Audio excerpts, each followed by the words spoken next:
रामपुर का रहने वाला जीतन अपनी माँ के साथ गांव में रहता था। उसकी माँ बहुत ही गरीब थी। जीतन के पिता की मृत्यु हो चुकी थी। उसकी माँ किसी तरह उसे पालती पोसती थी। जीतन स्वभाव से बहुत ही नटखट और मजाकिया था, परंतु अकल से वो कमजोर ही था और एकदम निकम्मा था। अपनी बेवकूफियों के कारण उसे अपनी माँ के उलाने सुनने पड़ते थे, या यूं कहें कि पूरा गांव ही उसकी मूर्खतापूर्ण हरकतों से परेशान था। एक दिन तंग आकर जीतन की माँ ने उसे घर से निकाल दिया। जीतन घर से निकलकर एक दूसरे गांव में चला गया।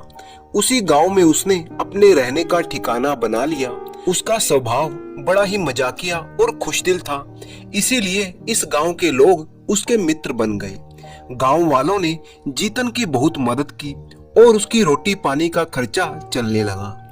जीतन की जिंदा दिली देखकर उस गांव के मुखिया की लड़की जीतन को पसंद करने लगी। गांव के कुछ लड़के भी जीतन के हिमायती बन चुके थे। उनकी मदद से मुखिया को मनाकर उसकी बेटी की शादी जीतन से करवा दी गई। जीतन को शादी में दान दहेज में बहुत सारा पैसा और जेवर भी मिले। जीतन अपनी औरत और शादी में मिले रुपए जेवर लेकर अपने गांव वापस लौट आया। गांव लौटकर जीतन अपनी माँ से मिला और बोला, माँ देख, मैंने मुखिया की लड़की से शादी कर ली। जीतन की माँ ने देखा कि बेटा बगल के गांव वाले मुखिया की लड़की से शादी कर लाया है। उसकी माँ ने यह भी देखा कि जीतन दहेज में बहुत सी दौलत और सामान इत्यादि ले आया है, तो वो मन ही मन बहुत खुश हो गई। परंतु वह जानती थी कि जीतन एक बिल्कुल निकम्मा लड़का है। इसको पैसे कमाने का कोई भी हुनर मालूम नहीं है। इसीलिए वो कहने लगी, बेटा तुझसे मुझे कोई उम्मीद नहीं है, तेरे किए से कुछ भी होने वाला नहीं है। ये सुनकर जीतन ने कहा, माँ मैं इतना बड़ा काम करके लौटा हूँ, क्या ये कम है? उसकी माँ ने कहा, बेटा यह बिल्ली के भाग्य से छीका टूट गया है। तू अगर अपने मन से अपनी मेहनत से कोई काम करे और उसमें तरक्की हासिल करके 4 पैसे कमा कर लाए तो मैं जानूं, परंतु मुझे पता है कि तू मुझे बुढ़ापे में ये सुख नहीं दे सकता। ये सुनकर जीतन ने कहा, माँ तू ऐसा मत बोल, मैं वक्त आने पर तेरे लिए कुछ करके दिखाऊंगा। इसी तरह कुछ और वक्त बीत गया। जीतन की औरत अपने मायके चली गई और 1 साल बीत गया, वो वापस नहीं आई। एक दिन जीतन ने भी अपने ससुराल जाने की ठान ली ताकि अपनी पत्नी को वो वापस ला सके। जीतन ने अपनी माँ से कहा, माँ मेरा ससुराल कहाँ है? मुझे उसका पता बताओ ताकि मैं वहाँ पर एक बार हो आऊं, क्योंकि मैं वहाँ का पता भूल गया हूँ। इस पर माँ ने कहा, बेटा तुझ में अकल तो है नहीं, इसीलिए अगर मैंने तुझे पता बताया भी तो तू भूल जाएगा। इसीलिए मेरी बात का ख्याल रख, तो सीधा अपने ससुराल पहुंच जाएगा। माँ ने आगे कहा, बेटा तू सीधा अपनी नाक की सीध में चलना, कहीं इधर उधर मुड़ना नहीं, बस सीधे अपने ससुराल पहुंच जाएगा। ये सुनकर जीतन सीधा अपने ससुराल की तरफ चल दिया। चलते चलते उसकी माँ ने कहा, बेटा जो साग सत्तू घर में था मैंने वो इस पोटली में बांध दिया है, ये पोटली तू लेता जा, भूख लगने पर तू यही साग सत्तू खा लेना। जीतन अपने घर से चलकर सीधा अपने नाक की सीध में रवाना हो गया। वह जब अपने घर से सीधा मैदान में 2-3 कोस निकल आया तो सामने एक पेड़ था। उसने सोचा कि माँ ने कहा था कि नाक की सीध में चलना है। ये सोचकर वो पेड़ पर चढ़ गया और उसके दूसरी तरफ उतरकर नाक की सीध में रवाना हो गया। आगे चलने पर उसे एक नदी मिली। उसने उस नदी को बड़ी ही मुश्किल से पार किया और आगे चल पड़ा। इसी तरह चलता हुआ आखिरकार वह अपने ससुराल पहुंच गया। ससुराल पहुंचने पर जीतन की बहुत ही अच्छी खातिरदारी की गई, परंतु उसने साग सत्तू छोड़कर कुछ और भी खाना स्वीकार नहीं किया, क्योंकि उसकी माँ ने ऐसा ही कहा था। जब रात हुई तो बचा खुचा साग सत्तू खाकर जीतन सो गया। रात के समय उसे भूख सताने लगी। अब वह क्या करे? आखिर भूख से परेशान होकर वह बाहर निकल आया और एक मैदान में पेड़ के नीचे लेट गया। उस पेड़ पर मधुमक्खियों का एक बहुत ही बड़ा छत्ता था। उस छत्ते में इतना ज्यादा शहद भरा हुआ था कि उसमें रात के समय शहद टपकने लगा। जीतन जब उस वृक्ष के नीचे लेटा हुआ था तो ऊपर से उसके बदन पर शहद टपकने लगा। शहद की कुछ बूंदें उसके मुंह पर भी टपकी तो वह उसे चाटने लगा और बड़ा ही आनंद लेकर खुश होने लगा। शहद की कुछ बूंदें उसके बदन पर भी टपकती रहीं। वह परेशान होकर इधर उधर करवटें बदलता रहा। जीतन बेवकूफ तो था ही, उसे इस बात का पता ही ना लगा कि आखिर पेड़ से क्या चीज उसके बदन पर टपक रही है। परेशान और लाचार होकर वह वहां से उठा और घर के भीतर घुसकर एक कोठरी में जाकर सो गया। उस कोठरी के अंदर भुनी हुई रुई रखी हुई थी। जीतन को नरम नरम रुई मिली तो उसी में आराम के साथ जाकर वो सो गया। उसके बदन के चारों ओर शहद तो पहले से ही लगा हुआ था, अब धुनी हुई रुई उसके पूरे बदन के चारों ओर चिपक गई। उसका बदन और उसकी शक्ल अजीब सी किस्म का हो गया। सुबह हुई तो जीतन की औरत कुछ रुई निकालने के लिए उस कोठरी में आई। तब जीतन जाग उठा। उसको ऐसे रूप में देखकर उसकी औरत चीख उठी। उसने हिम्मत बांधकर पूछा, तुम कौन हो? जीतन ने उसे जोर से डांटते हुए कहा, चुप। वह बाहर भाग गई और अपनी माँ से जाकर बोली, अम्मा उस रुई वाली कोठरी में चुप घुस आया है। उसकी शक्ल बहुत ही भयानक है। यह सुनकर उसकी माँ ने पड़ोसियों को इकट्ठा किया। कई लोग उस कोठरी में घुसे। जीतन को देखकर सबने पूछा, तुम कौन हो? जीतन ने फिर से चिल्लाकर कहा, चुप। अब तो उसका ऐसा रूप देखकर सबकी सिट्टी बिट्टी गुम हो गई। सब लोग समझे कि चुप नाम की कोई भयानक बला घर में घुस आई है। उसे निकालने के लिए किसी ओझा या तांत्रिक को बुलाया गया। सब ने कितने ही तंत्र मंत्र किए मगर चुप नाम की वह बला घर से बाहर नहीं निकली। आखिरकार हार कर तांत्रिक बाबा ने यह सलाह दी कि आप लोग यह मकान खाली करके किसी दूसरे मकान में चले जाइए, वरना ये बला आप लोगों का सत्यानाश कर देगी। जीतन के ससुराल वालों ने वो मकान खाली कर दिया और दूसरे मकान में चले गए। जीतन को अवसर मिल गया। वह रात्रि के समय उस कोठरी से निकलकर बाहर की ओर भागा। रास्ते में जीतन को कुछ चोर दिखाई दिए जिनके पास कुछ घातक हथियार भी थे। जीतन अपने आप को उनसे बचाने के लिए जगह ढूंढने लगा। तभी उसने देखा कि बहुत सारी भेड़ें एक बाड़े में रखी हुई थी। जीतन चोरों के डर से उन्हीं भेड़ बकरियों के बीच में जाकर घुस गया। उधर वे चोर भी उसी तरफ आ पहुंचे। असल में वो चोर भेड़ों को चुराने ही आए थे। चोरों ने कई भेड़ों को वहां से चुरा लिया। उन्हीं भेड़ों में जीतन को भी रुई में लिपटा हुआ देखकर उन्होंने समझा कि ये भी कोई भेड़ है और उसे भी अपने साथ लेकर भाग चले। भागते भागते वे नदी के किनारे आ पहुंचे। इतने में सुबह होने लगी थी। चोरों ने उन सभी भेड़ों को जमीन पर पटक दिया। यह देखते हुए जीतन ने कहा, मुझे थोड़ा धीरे से ही पटकना। उसकी आवाज सुनकर चोरों की नानी मर गई। उन्होंने समझा कि यह कोई भेड़ के रूप में भयानक बला है जो इंसानों की तरह बोलती है। उन्होंने जीतन को पानी में फेंक दिया और वहां से भाग चले। उधर पानी में शहद घुल जाने के कारण जीतन के बदन पर चिपकी हुई रुई अब साफ हो चुकी थी। उसने बदन मल मल कर स्नान किया और सुबह होते ही अपने ससुराल आ पहुंचा। दूसरे मकान में जाकर वो अपने ससुर से मिला और उसने पूछा, आपने वो मकान क्यों छोड़ दिया? ससुर ने कहा, मेरे मकान में कोई चुप नाम की बला घुस गई है। जीतन ने मन ही मन सोचा कि ये अच्छा मौका है अपने ससुराल वालों पर धाक जमाने का। उसने कहा, अरे आप चिंता ना करें, मैंने ऐसी बड़ी बड़ी बलाओं की छुट्टी कर दी है।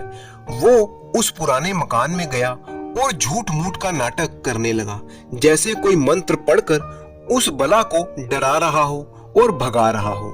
थोड़ी देर बाद वह बोला कि वो बला चली गई है। आखिर सब लोग उस मकान में वापस आ गए। अब जीतन की उसके ससुराल में और भी ज्यादा खातिरदारी होने लगी। वो अब अपने ससुराल में ही रहने लगा। तब एक दिन उसने अपने ससुर से कहा कि वो कोई काम धंधा करना चाहता है। ससुर बोले, काम धंधा करने की क्या जरूरत है दामाद जी, आप तो मेरी ही खेती बाड़ी का काम संभाल लीजिए। मजदूर खेतों में काम करेंगे और आप बस उनकी निगरानी करते रहना। ये बात जीतन को जच गई। उसने अपने ससुर का खेती बाड़ी का काम संभाल लिया। अब उसके दिन सुख से कटने लगे।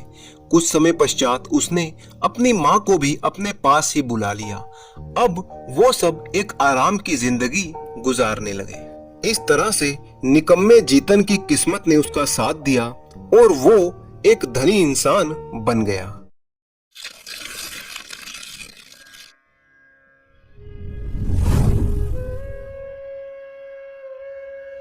सुमेरपुर राज्य में यशोदा नाम की एक बूढ़ी औरत रहती थी। बुढ़िया यशोदा ने गांव से कुछ दूरी पर अपनी एक झोपड़ी बना रखी थी। यशोदा के साथ उसकी एक पोती लाडो भी रहती थी। यशोदा के बेटे और उसकी बहू की मौत नदी पार करते हुए नाव के डूब जाने से हो गई थी। उन्हीं की बेटी लाडो को यशोदा पाल पोस रही थी। वैसे तो यशोदा के पास कमाई का कोई साधन नहीं था, परंतु वो उस रास्ते से गुजरने वाले राहगीरों को खाना खिला देती, उसी के बदले में कुछ पैसे कमा लेती थी। इस बुढ़ापे में यशोदा की बस एक ही इच्छा थी कि मरने से पहले अपनी पोती लाडो का ब्याह किसी अच्छे घर में करवा दे।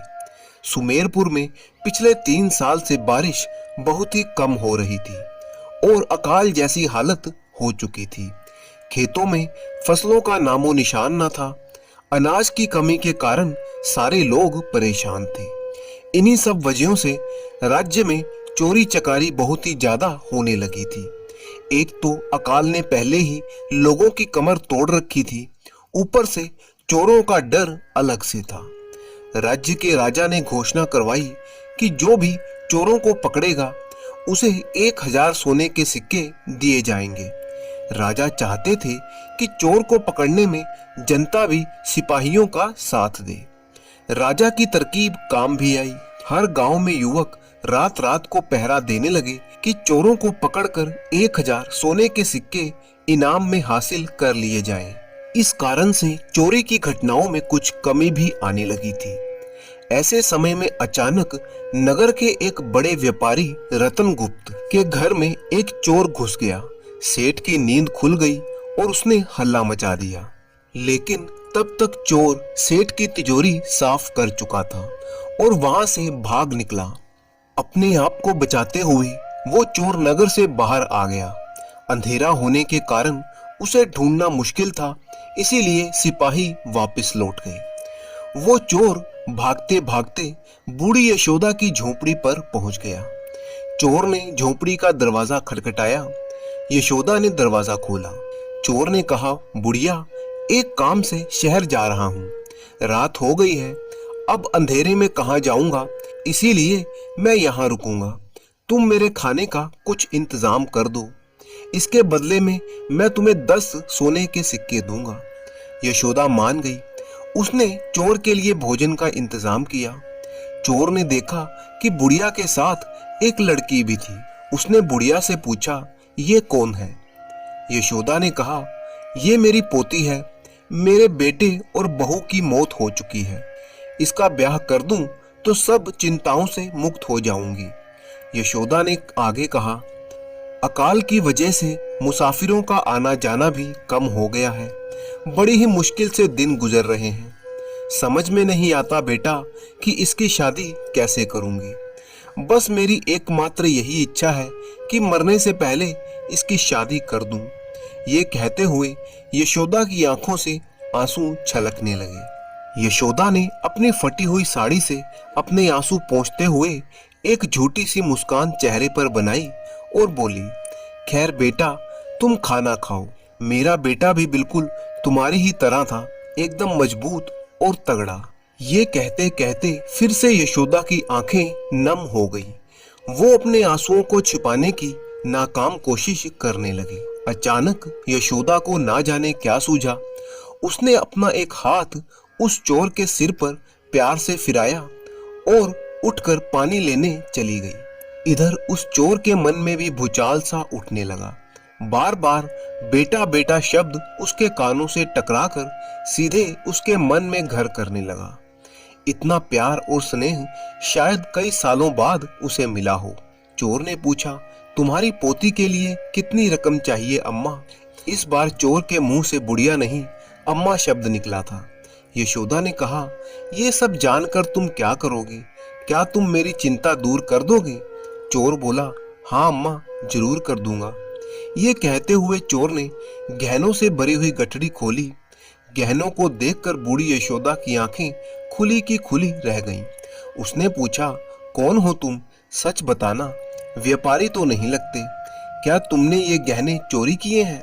एक के बाद एक कई सवाल दाग दिए यशोदा ने उस चोर पर। चोर ने कहा, हाँ अम्मा, मैंने चोरी की है। मेरा नाम शंभू है। मैंने एक व्यापारी के घर से इन गहनों को चुराया है।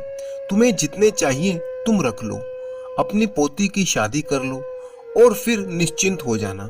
यशोदा ने नाक सिकोड़ते हुए कहा, छी, मैं गरीब जरूर हूँ, लेकिन चोरी के गहनों से अपनी पोती की शादी नहीं करूंगी। उसकी शादी नहीं होती तो ना सही, कोई बात नहीं, जैसी भगवान की इच्छा।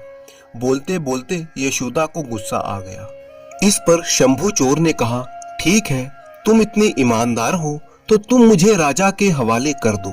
क्योंकि मैं एक चोर हूँ तो राजा तुम्हें 1000 सोने के सिक्के देगा, उससे अपनी पोती की शादी कर लेना। चोर ने आगे कहा, पता नहीं क्यों मैं तुम्हारी मदद करना चाहता हूँ। यशोदा थोड़ी देर तक चुप रही, फिर वो सोच में पड़ गई और उसने शंभू चोर को राजा को सौंपने का निर्णय कर लिया। दूसरे दिन वो चोर को राजा को सौंपने के लिए गई और गहनों की गठरी भी राजा को सौंप दी। राजा के आदेश पर सिपाहियों ने शंभू को गिरफ्तार कर लिया और बुढ़िया यशोदा को 1000 सोने के सिक्के दिए। तब यशोदा ने कहा, हजूर, मुझे ये 1000 सोने के सिक्के नहीं चाहिए, मुझे इसके बदले में एक भेंट चाहिए। राजा ने पूछा, कहो क्या चाहिए तुम्हें? तब यशोदा ने कहा, हजूर, जिस चोर शंभू को आपने कैद कर लिया है उसे माफ कर दीजिए और छोड़ दीजिए, वही मुझे दे दो, वही मेरी भेंट होगी।